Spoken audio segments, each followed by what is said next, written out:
soft, emotional tone. I need to share something that happened to my friend Sarah last week, a story that still sends chills down my spine. She just brought home her newborn daughter Emma from the hospital. Everything was perfect those first few days.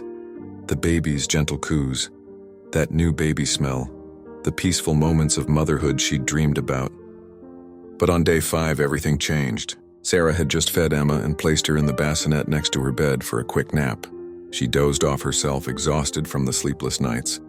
When she woke up an hour later, the bassinet was empty. At first, she thought her mom, who was staying with her, had taken the baby. But her mom was in the kitchen and she hadn't seen Emma. Sarah's heart started racing.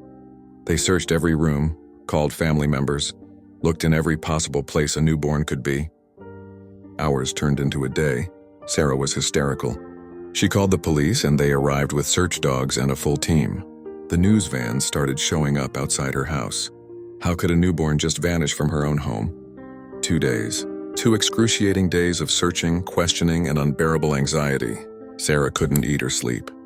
The police were starting to look at her suspiciously. You know how these cases usually go. Her family stayed by her side, but you could see the doubt in their eyes too. Then, on the evening of the second day, Sarah was sitting on her bed completely broken when she heard something. A tiny whimper so faint she thought she was imagining it. But there it was again. She dropped to her knees and looked under the bed. There, in the far corner, partially wrapped in a blanket that had fallen, was Emma. Somehow, the newborn had rolled off the bassinet, and the blanket had pulled her under the bed. The baby was dehydrated but alive.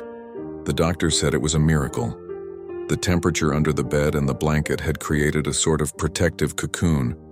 Sarah couldn't stop crying, holding Emma, promising never to let go again. She installed bed guards the very next day, and now she checks under the bed every single morning and night. Sometimes the scariest stories have the happiest endings, but this experience changed her forever. As a mother, you never forget those moments when your worst fears come true, even if they turn out to be just a terrible misunderstanding. Softer tone. Hold your little ones close tonight. You never know when an ordinary day can turn into your worst nightmare or your greatest relief.